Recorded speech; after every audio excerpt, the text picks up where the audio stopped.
প্রশ্ন ১। পবিত্র কোরআনে কোন গাছটিকে মুবারাক বা বরকতময় গাছ হিসেবে উল্লেখ করা হয়েছে এবং যার তেল ও ফল স্বাস্থ্যের জন্য অত্যন্ত উপকারী? ক। খেজুর গাছ। খ। জলপাই বা জয়তুন গাছ। গ। ডালিম গাছ। সঠিক উত্তরটা জানার আগে ভিডিওটিতে লাইক দিয়ে দিনই কাজের অংশীদার হন। সঠিক উত্তরটি হবে খ। জলপাই বা জয়তুন গাছ। নবীজি সাল্লাল্লাহু আলাইহি ওয়াসাল্লাম বলেছেন, তোমরা জয়তুনের তেল খাও এবং তা শরীরে মাখো, কারণ এটি একটি বরকতময় গাছ থেকে আসে। আধুনিক বিজ্ঞানও এখন বলছে যে জয়তুনের তেল হার্ট এবং ত্বকের জন্য মহৌষধ। প্রশ্ন ২।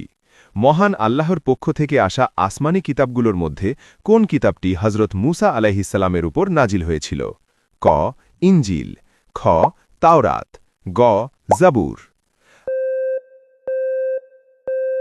আপনি যদি সত্যিই ইসলাম সম্পর্কে আরও জানতে চান তাহলে চ্যানেলটাকে সাবস্ক্রাইব এবং পেজটাকে ফলো করুন। সঠিক উত্তরটি হবে খ। তাওরাত।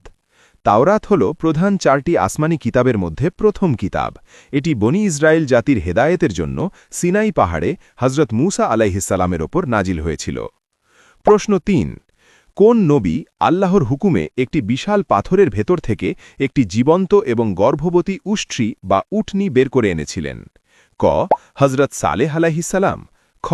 হজরত হুদ আলাইহিসসালাম। গ। হজরত শুআইব আলাইহিসসালাম। উত্তরটি জানার আগে ভিডিওটি শেয়ার করুন।